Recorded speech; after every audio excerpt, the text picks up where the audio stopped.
나와라!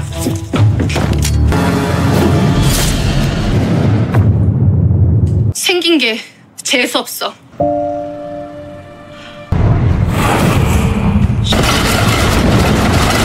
나와라.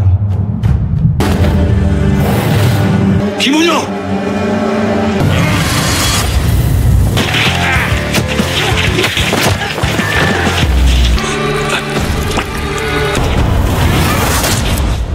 Hai guys, kali ini saya akan melanjutkan part 4 drama mistik pop-up bar yang dirilis tahun 2020. Ini part yang terakhir ya guys. Sebelum dimulai, subscribe, like, dan komen ya agar channel ini bisa lebih berkembang. Untuk yang belum nonton part 1-3, linknya ada di deskripsi ya. Bagaimana kelanjutan ceritanya? Langsung aja kita mulai. Wanita itu menceritakan masa lalunya. Dahulu, Ratu menjodohkan putra mahkota dengan putri dari keluarga Kim. Putra mahkota memberitahu dia mencintai gadis lain. Ibunya menyuruh menghapus gadis itu dari hatinya. Bila dia tidak bisa, ibunya yang akan melakukannya. Kembali ke masa sekarang, dia memberitahu pernah koma setelah mengalami kecelakaan. Saat sadar, dia ingat kehidupan sebelumnya. Dulu, dirinya adalah ibunya, jadi dia bisa mengenalinya dan tahu dia bukan dari dunia nyata. Kemudian dia minta maaf. Dia merasa bersalah karena tidak menyadari perasaan putranya. Gui mengatakan dia tidak perlu bersikap seperti ini karena hal itu terjadi 500 tahun lalu. Gui juga merasa bersalah pada ibunya. Dia melakukan hal yang seharusnya tidak dilakukan oleh seorang anak. Jadi seharusnya dirinya yang minta maaf. Guys, nama wanita ini Shin Ji-hai ya. Ji-hai bertanya kenapa dia tidak bereinkarnasi dan hidup seperti ini. Gui memberitahu mencoba memenuhi janjinya yang tidak bisa dia penuhi dulu. Di kedai mistis, Kang Be bertanya apakah mereka bisa terus membantu menyelesaikan masalah orang setelah target 100.000 kasus selesai. Guys, targetnya sisa 2 orang lagi ya. Kang Be tidak ingin Wulju pergi ke neraka. Dia ingin Wulju berada di sini, atau sekalipun jika mereka tidak bisa bertemu lagi, dia ingin Wulju hidup dengan damai dan bahagia. Wulju memberitahu alasannya menjalani hukuman ini bukan karena dia tidak ingin pergi ke neraka, tapi karena orang yang dia sayangi menderita selama 500 tahun karena kesalahannya. Penderitaannya akan berakhir saat targetnya tercapai. Sementara itu, Gui teringat masa lalunya saat bertemu Yomradewang. Dia minta pada Yomradewang untuk mengirimnya ke sisi Wulju. Yomradewang marah. Dia telah membunuh teman masa kecilnya dan mengakhiri hidupnya sendiri. Jadi, dia seharusnya masuk ke neraka. Namun, jika Won Yong hidup, akan lebih banyak orang mati. Jadi, dia sudah mengeliminasi ancaman. Oleh karena itu, dia akan dikirim ke kepolisian alam baka. Menebus dosanya dengan menjadi detektif di sana. Jika dia rajin dan bekerja dengan baik, Yomradewang akan mengirimnya ke sisi Wulju. 내가 두고 보아. 감사합니다, 염라대왕님. Diam-diam, Ji-hai mengikuti Gui sampai di depan kedai mistis. Di dalam kedai mistis, tidak sengaja Gui menjatuhkan kalungnya dengan gantungan cincin giok. Kang Be mengambilnya. Wulju mengatakan seleranya kuno. Dia seharusnya memilih cincin dengan berlian. Ji-hai melihat ke dalam. Di dalam, Gui memanggil nama Wulju, membuatnya terkejut. Ternyata putranya bersama dengan Wulju, sesuai dengan keinginannya. Keesokan harinya di supermarket kapal, Wulju memergoki Yorin yang tersenyum melihat ke arah Kang Be. Kemudian dia menyuruhnya mulai berpacaran dengan Kang Be hari ini. Karena mereka saling menyukai satu sama lain. Jangan buang waktu dengan tarik ulur, karena hidup itu pendek dan dia tidak tahu kapan akan dipanggil. Wulju diberitahu Samsin, Yorin adalah reinkarnasi dari Sinabar, batu yang mengusir hantu, terlahir kembali menjadi manusia. Dia seperti jimat berjalan. Mereka harus berciuman mesra, ciuman cinta sejati agar Kang Be sembuh. Wulju mengatakan Yorin benar-benar sangat kaku seperti batu. Tiba-tiba Gui muncul dan mendengar ucapan Wulju bahwa Yorin adalah reinkarnasi dari Sinabar. Keesokan harinya, Yorin bertemu dengan pria yang pernah dia sukai. Pria itu memberitahu kekasihnya bahwa Yorin adalah wanita yang membuatnya ketakutan setiap dia menyentuhnya, hingga membuatnya trauma. Kang B menghampirinya, meraih tangannya, kemudian memberitahu bahwa dirinya adalah pacar Yorin. Kang B meminta pria itu untuk minta maaf pada Yorin karena sudah berkata sembarangan. Pria itu minta maaf, kemudian buru-buru pergi. Pada malam harinya, Kang B memberitahu Gui dan Yom Bujang mengenai kontrak pemindahan dosa Wulju. Dia melakukannya demi mencari cara untuk menyembuhkannya. Jadi, meski target 100.000 tercapai, Wulju akan dikirim ke neraka selamanya. Gui pergi mencari Wulju. Sementara Yom Bujang melihat ke papan nomor sambil tersenyum. 2 kasus lagi, Wulju akan pergi ke neraka. Sebelumnya, Won Hyung meraih tangan ayahnya. Kemudian, dia masuk ke tubuh Yom Bujang.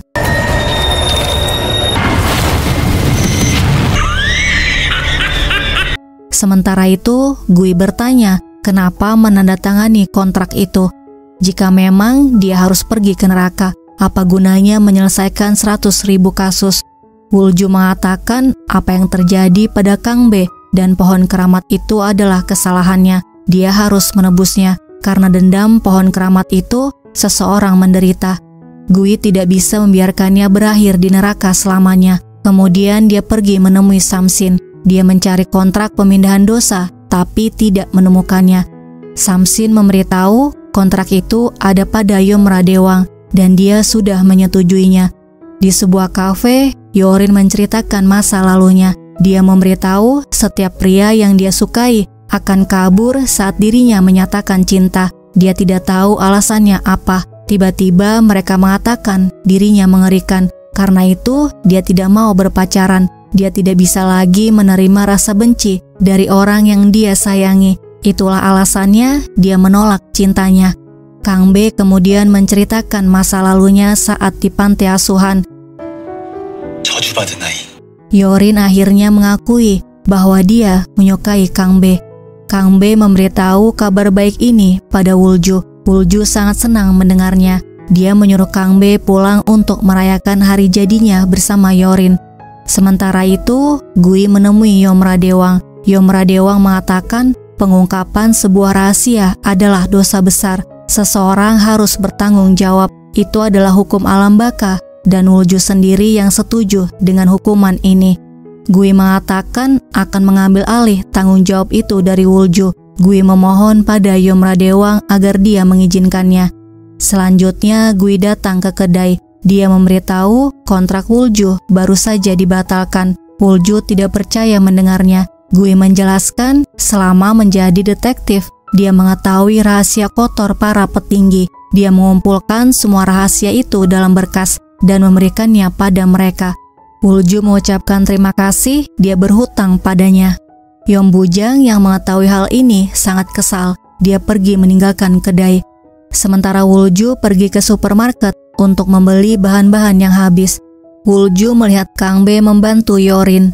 Dia mendengar Kang B mengucapkan apakah ini hanya pekerjaan baginya. Dia melakukan ini karena mencintainya. Wulju teringat ucapan putra mahkota, sama dengan yang diucapkan Kang B. Kemudian Kang B mengatakan dia sama dengan troli ini. Dirinya ingin membawanya kemanapun dan memberinya semua hal indah di dunia. Tapi dia tidak bisa membawanya pulang. Putra mahkota juga pernah mengatakan hal yang sama, bahwa Wulju mirip seperti bulan. Bulan bersinar sangat terang dan kecil, hingga muat di antara jemarinya. Tapi dia tidak akan pernah bisa membawanya pulang. Wulju bertanya dari mana dia mengetahui kata-kata itu. Kang B memberitahu Gui yang mengajarkannya. Wulju buru-buru kembali ke kedai. Saat bertemu Gui, Wulju bertanya siapa dia sebenarnya. Gui bertanya balik, ada apa dengannya? Wulju menjawab, tidak apa-apa, lupakan saja. Gui melihat Wulju tidak membawa belanjaannya, jadi dia memutuskan untuk pergi berbelanja. Setelah berbelanja, Gui memberitahu Kang B kontrak pemindahan dosa Wulju dibatalkan. Kang B merasa lega mendengarnya. Sementara itu, Wulju memberitahu Samsin bahwa Gui adalah putra mahkota. Setelah pulang kerja, Kang B memberitahu Wulju mendengar kata-kata manis yang dia ucapkan kepada Yorin, dan Kang Be memberitahu bahwa dia yang mengajarkannya. Gui sadar Wulju sudah mengetahui identitasnya yang sebenarnya.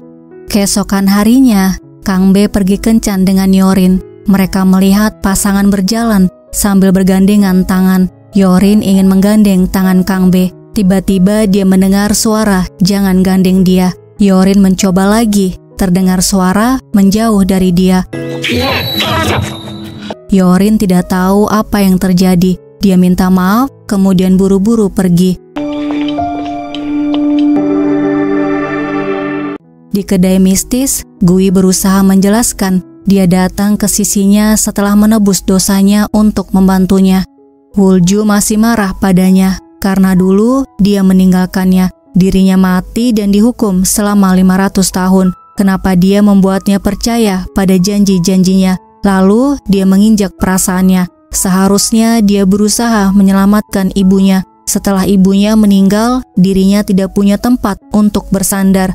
Gui mengatakan dia boleh marah dan memakinya, tapi tunggu sampai target 100.000-nya tercapai. Gui memohon padanya, membiarkan dirinya berada di sisinya sampai targetnya tercapai. Semua yang dia tahu bukanlah seluruh kebenarannya. Wulju menamparnya, kemudian menyuruhnya pergi dan jangan pernah muncul lagi. Pada malam hari, Yorin datang ke kedai mistis untuk minum. Dia terkejut bertemu dengan Wulju lagi. Dia pikir Wulju sedang menyamar dan kedai ini adalah markas CIA. Yorin menceritakan tadi siang dia ingin menggandeng lengan Kang Be, tapi dia mendengar suara "jangan gandeng dia". Dia tidak tahu apa yang sebenarnya terjadi. Yorin ingin terus berada di sisi Kang Be, tapi mungkin dia ditakdirkan tidak bisa berpacaran. Tiba-tiba terdengar suara berisik di depan kedai. Wulju keluar sementara Yorin mengambil sang Gepju karena minum di botolnya habis. 야! 너 죽을래? Saat masuk, Wulju bertanya siapa dia. Ternyata di hadapannya adalah Sinabar yang masuk ke dunia mimpi Yorin setelah dia minum sang Gepju. Sinabar bertanya kenapa Wulju terus menjodohkan Yorin dengan Kang Be. Wulju mengatakan mereka memang saling menyukai dan dirinya hanya membantu sedikit. Wulju balik bertanya kenapa Sinabar meneriakinya hingga mereka tidak bisa berpegangan tangan. Sinabar memberitahu dia benar-benar benci dengan pria. Dirinya sudah berhasil mengusir semua pria di sekitar Yorin, tapi tidak berhasil dengan Kang Be. Jadi dia tidak punya pilihan lain selain meneriaki Yorin. Kembali ke masa lalu, sebagai roh yang selalu ada di gua, dia selalu penasaran dengan dunia luar. Karena itu dia menyamar menjadi wanita dan pergi ke desa. Dia diam-diam menjadi objek spiritual dan diam-diam menyembuhkan orang sakit serta mengusir roh jahat. Lalu dia bertemu dengan seorang pria, yaitu Won Hyung, dan langsung jatuh cinta padanya. Sinabar memberikan batu sinabar pada Won Hyung. Won Hyung mengatakan karena kekuatan luar biasanya, batu ini dijual mahal. Dia pasti akan menggunakannya untuk membantu yang sakit dan miskin. Sinabar senang bisa membantu Won Hyung. Won Hyung perlahan menunjukkan watak aslinya. Setelah Sinabar tidak menemuinya lagi, dia datang ke gua ingin mengambil batu Sinabar dengan menghancurkannya. Sinabar mengatakan bila dia menghancurkan batu ini, dirinya akan menghilang. Won Hyung tidak peduli. Ternyata selama ini dia menjual batu Sinabar. Dia membutuhkan banyak uang untuk menyuap tentara dan membeli senjata. Sinabar tidak percaya, dia membelot. Padahal sebelumnya dia mengaku batu Sinabar untuk yang sakit dan miskin. Won Hyung mendorong Sinabar, kemudian menghancurkan batunya. Karena hal itu, dia benci pria dan tidak ingin berpacaran. Kemudian Sinabar menceritakan alasannya tidak menemui Won Hyung lagi. Karena pada suatu malam, dia melihat Won Hyung keluar dari sebuah rumah. Dia memakai penutup wajah dan membawa pedang. Dia membunuh dukun itu, kemudian membakar rumahnya. Dukun itu adalah dukun hebat yang sering mengunjunginya. Dia dan putrinya berakhir tragis. Putrinya mengakhiri hidupnya tidak lama setelah kejadian itu. Wulju bertanya, apakah nama pria itu Kim Won Hyung? Sinabar terkejut, Wulju mengenalnya. Di tempat yang lain, Yom Bujang memberitahu Honyong lari dari neraka untuk membalas dendam pada mereka. Walau berdosa besar, dia tetap putranya. Ini adalah karmanya, jadi dia harus membereskannya sendiri. Dia sudah menangkapnya kemarin dan menyerahkannya ke neraka.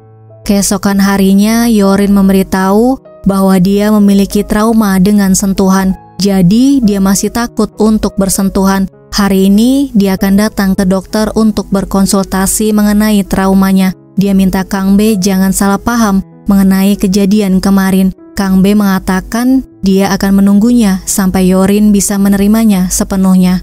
Di sebuah restoran, Wulju memberitahu masuk ke dunia mimpi Yorin dan bertemu dengan Sinabar. Wulju bertanya apakah benar Kim Won-hyung merencanakan kudeta dan membunuh ibunya.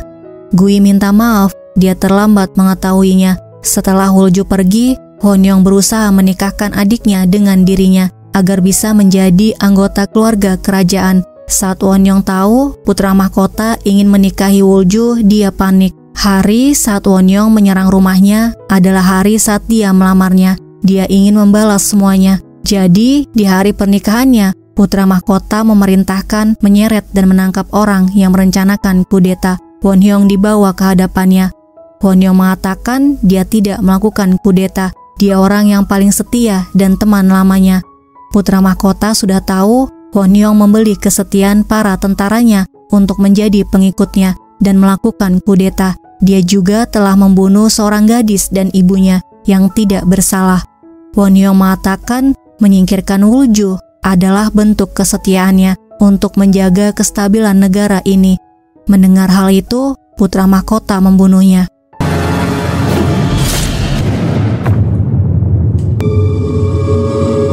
Setelah itu, dia ke pohon keramat. Dia menangis karena tidak bisa melindungi Wulju. Kemudian berjanji jika ada kehidupan selanjutnya, dia akan mencarinya dan melindunginya. Wulju bertanya kenapa dia tidak memberitahunya, karena tidak tahu selama 500 tahun dia membencinya. Gui tidak mau memberitahu karena khawatir Wulju akan berpikir dirinya berbohong. Lebih baik dia menunjukkannya dengan tindakannya, bukan sebagai putra mahkota yang lemah yang berjanji palsu, tapi sebagai Gui yang melindunginya walaupun terlambat. Gui memberikan cincin gioknya, kemudian minta maaf karena dia datang terlambat. Selanjutnya, Yorin berjalan menuju ke rumah sakit. Wulju memanggilnya. Dia menawarkan mengantarnya. Di dalam mobil, Wulju memberi Yorin kopi yang sudah diberi Sang Gepju. Tidak lama dia tertidur. Tiba-tiba Sinabar muncul. Itu tandanya mereka sudah masuk ke dunia mimpi Yorin. Wulju memberitahu kesalahpahaman selama 500 tahun akhirnya selesai karena dia. Karena itu, dia akan mencoba mengobati luka di dalam hatinya. Ternyata, Wulju mengajak Sinabar pergi karaoke dengan Samsin. Yorin benar-benar merasa lega. Mereka kemudian makan dan minum bersama sambil bercengkrama. Samsin mengatakan seharusnya sejak dulu ada orang yang bisa mendengarkan ceritanya. Memendam rasa sakit sendiri adalah hal yang sangat melelahkan. Wulju menyuruhnya melupakan Won-hyung yang telah menyakitinya. Hidup berbahagia dan berpacaranlah dengan bebas. Setelah itu, Yorin bertemu dengan Kang B. Dia memberitahu tadi bertemu dengan Wulju dan tidak jadi datang ke rumah sakit. Kemudian Yorin merapikan kancing pakaian Kang B. Yorin tersadar dia tidak mendengar suara apapun. Lalu dia menggandeng lengan Kang B, memegang tangannya dan memeluknya. Yorin sangat senang karena sekarang mereka sudah bisa bersentuhan. Di kedai terlihat nomor di papan berubah karena Wulju berhasil menyelesaikan masalah Sinabar. Tersisa satu kasus lagi. Wulju dan Gui merayakannya dengan makan bersama di restoran. Kembali ke kedai, Kang B melihat cincin giok Gui ada di jari Wulju. Gui memberitahu mereka berpacaran di kehidupan sebelumnya 500 tahun lalu. Selanjutnya Yom Bujang datang. Kang B dan Gui pergi keluar menyebar kupon. Yom Bujang melihat di papan nomor, kurang satu kasus lagi. Di luar, Gui mendapat telepon dari Yom Radewang yang memintanya datang. Sementara Kang B membagikan kupon di jalan. Yom Radewang memberitahu Yom Bujang menghilang tanpa kabar, padahal dia berjanji akan menangkap Won-young. Gui terkejut mendengar Won-young belum ditangkap. Setelah selesai membagikan kupon, Kang Bae kembali ke kedai dan menemukan Yeon Bujang sedang mencekik leher Woo-ju. Lalu dia melempar Kang Bae. Tiba-tiba terjadi gempa. Kang Bae berdiri. Dia menyuruh Won-young keluar dari tubuh Yeon Bujang. Won-young berusaha menyerangnya, tapi dengan mudah ditangkis oleh Kang Bae. Kemudian Kang Bae mengeluarkan Won-young dari tubuh Yeon Bujang. Gui datang dan Won-young kabur. Kemudian Kang Bae pingsan. Woo-ju membawa Kang Bae ke rumahnya, sementara Gui membawa Yeon Bujang ke rumah sakit Alam Baka. Woo-ju mengatakan ternyata dia orang yang selama ini dirinya cari. 대체 이게 다 무슨 일이냐? Setelah itu, Woo-ju memberitahu Gui bahwa saat itu mereka memiliki anak. Dia baru tahu setelah meninggal. Saat itu dia tahu nasib buruk pohon keramat masuk ke tubuh anak mereka. Karena itu dia terkena kutukan untuk bereinkarnasi dan terus hidup dalam kesusahan. Dia tidak punya pilihan selain menyelesaikan 100.000 kasus agar anak mereka bisa hidup dengan tenang. Dan anak roh mereka adalah Kang Bae. Woo-ju sangat sedih karena tidak menyadari dan mengenalinya dari awal. Padahal dia minta tolong padanya karena hidupnya sangat berat. Dia dibuang oleh keluarganya dan dijauhi teman-temannya. Orang-orang mengerubunginya dan mengeluh masalah mereka. Itu semua disebabkan karena dirinya. Seharusnya dia membantunya, tapi dia malah memanfaatkannya. Gui mengatakan jika masalahnya karena pohon keramat dan bukan pintu penglihatan spiritualnya, satu-satunya cara menghilangkan kemampuan istimewa Kang Bae adalah menyelesaikan 100.000 kasus. Tersisa 1 kasus lagi dan waktunya tinggal 2 hari lagi. Keesokan paginya, Kang Bae bertanya apa yang terjadi semalam. Woo-ju memberitahu roh jahat itu sudah keluar dari tubuh Yeon Bujang. Dia minta Kang Bae berhati-hati karena roh jahat itu bisa menyerangnya juga. Saat di jalan, Kang Bae merasakan kepalanya pusing. Terlintas kenangan di pohon keramat. Dia memutuskan membeli obat. Saat pria itu melihat Kang Bae, dia langsung menceritakan masalahnya. Setelah itu, Kang Bae bertemu dengan Nyorin dan temannya. Tiba-tiba teman Nyorin menceritakan masalahnya. Di supermarket, Kang Bae teringat ucapan Gui bahwa penglihatan spiritualnya bisa makin terbuka. Orang-orang akan makin mengejarnya untuk bercerita hanya lewat pandangan. Sementara itu, Woo-ju dan Gui mencari orang yang punya dendam untuk mencapai target mereka. Namun mereka tidak menemukan satupun. Mereka terkejut ketika masuk ke dalam kedai. Semua orang bercerita pada Kang Bae. Setelah semua orang pergi, Kang Bae memberitahu semua orang itu menatap matanya dan langsung cerita. Namun tidak ada dari mereka yang benar-benar menderita. Tiba-tiba Kang Bae memegang keningnya. Woo-ju mengatakan dia panas sekali. Dia menyuruh Kang Bae minum obat dan istirahat. Selanjutnya mereka datang menemui Yeon Bujang. Dia minta maaf dan memberitahu dirinya bisa menjadi pelanggan terakhir kedai mistis. Yeon Bujang minta pada mereka untuk membantunya karena dia telah gagal membesarkan putranya dengan baik. Dirinya terlalu sibuk mengajarkan berbagai hal pada putra mahkota hingga akhirnya dia tidak mengurus putranya sendiri. Sampai akhirnya dia tidak pernah menanyakan apa yang Won-young sukai dan apa yang dia inginkan. Won-young adalah anak yang baik, dirinya yang terlalu acuh. Perbuatan jahatnya mungkin didasari rasa dendam kepada ayahnya sendiri. Yeon Bujang minta mereka menangkapnya, kemudian membawanya ke hadapannya. Dirinya akan minta maaf pada Won-young agar dia bisa menebus kesalahannya bersama dengannya. Woo-ju mengatakan mereka akan melakukan apa yang dia minta. Di rumah, Kang Bae mimpi berada di pohon keramat. Saat akan mengambil tusuk kondenya, Gui menggedor pintunya, membuatnya terbangun. Mereka membawakan Kang Bae makanan. Sambil makan, mereka memberitahu menangkap putra Yeon Bujang adalah kasus terakhir mereka. Dan hari ini adalah hari terakhir kedai mistis buka. Woo-ju memberitahu sekarang adalah pesta perpisahan. Kemudian mereka berdua mengucapkan terima kasih. Tanpa Kang Bae, mereka tidak akan mencapai targetnya.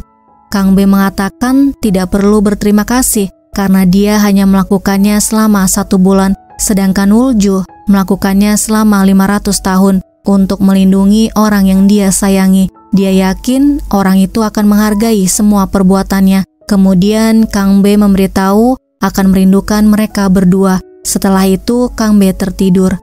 Di dalam mimpinya, mereka adalah keluarga. Terlihat Kang Be bermain games bersama Gui.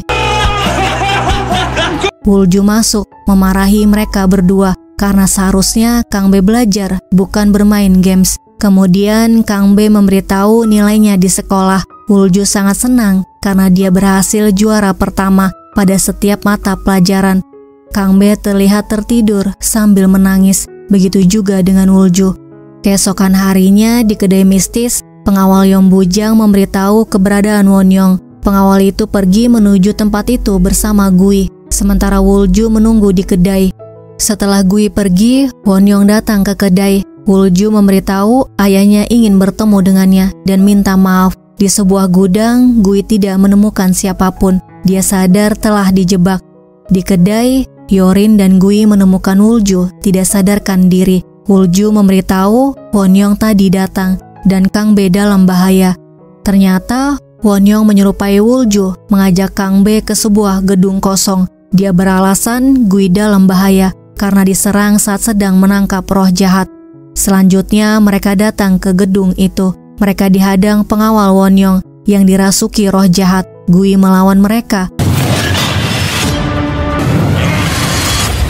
Terlihat Yorin tiba-tiba muncul. Dia memberitahu ingin membantunya melindungi Kang Be. Kemudian mereka bertiga berkelahi. Wulju melihat Sinabar bukan tandingan roh jahat. Dia bisa mengalahkan mereka semua.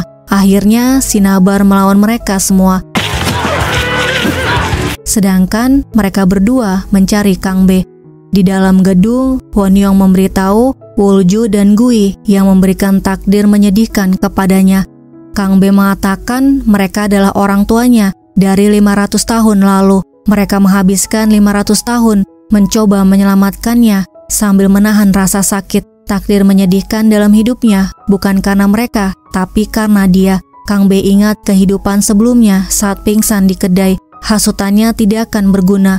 Wonyong mengambil Sanggepju. Dia ingin mengirim Kang Be ke tangga putar agar dia menghilang selamanya. Gui mengarahkan senjatanya ke leher Wonyong. Kemudian mereka berkelahi.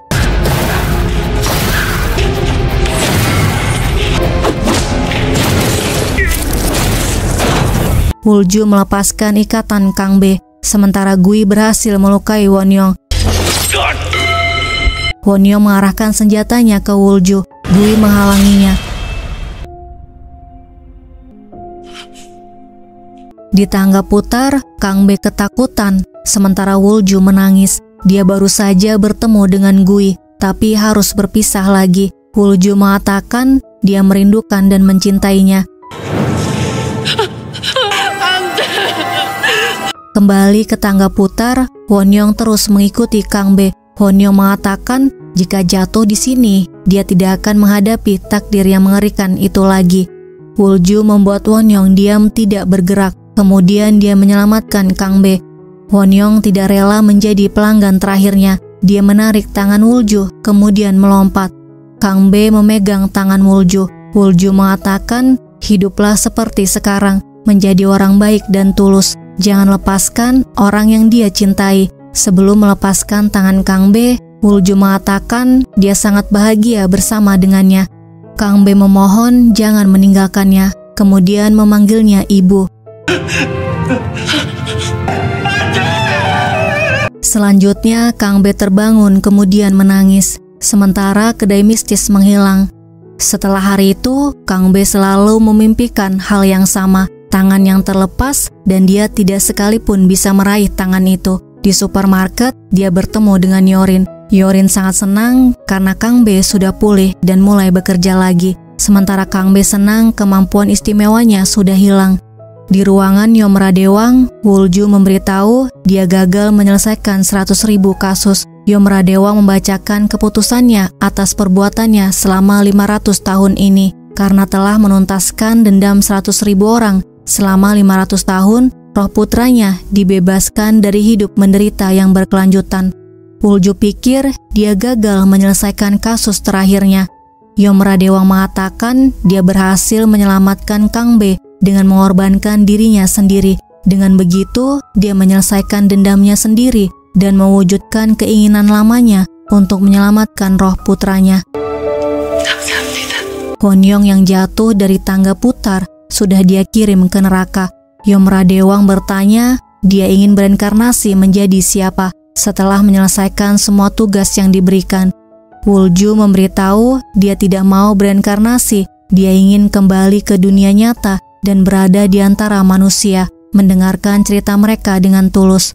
Yomradewang menyetujui Wulju membuka kembali kedai mistis. Sebagai bonusnya, dia memberikan rekan yang akan membantunya. Sementara itu, Kang Be berjalan pulang. Dia melihat kedai mistis. Kang Be melihat Gui dan Wulju sedang mencicipi masakannya. Mereka saling memandang, kemudian tersenyum. Guys, drama ini berakhir dengan nasihat dari Wulju bahwa takdir setiap orang di dunia sudah ditentukan oleh Yang Maha Kuasa. Karena Yang Maha Kuasa mudah tersentuh, hal kecil yang kalian katakan atau lakukan bisa mengubah takdir itu. Wulju menuang Sanggepju. Dia mengajak kalian minum bersama. 한잔할까? Terima kasih sudah melihat video ini. Sampai jumpa di video selanjutnya.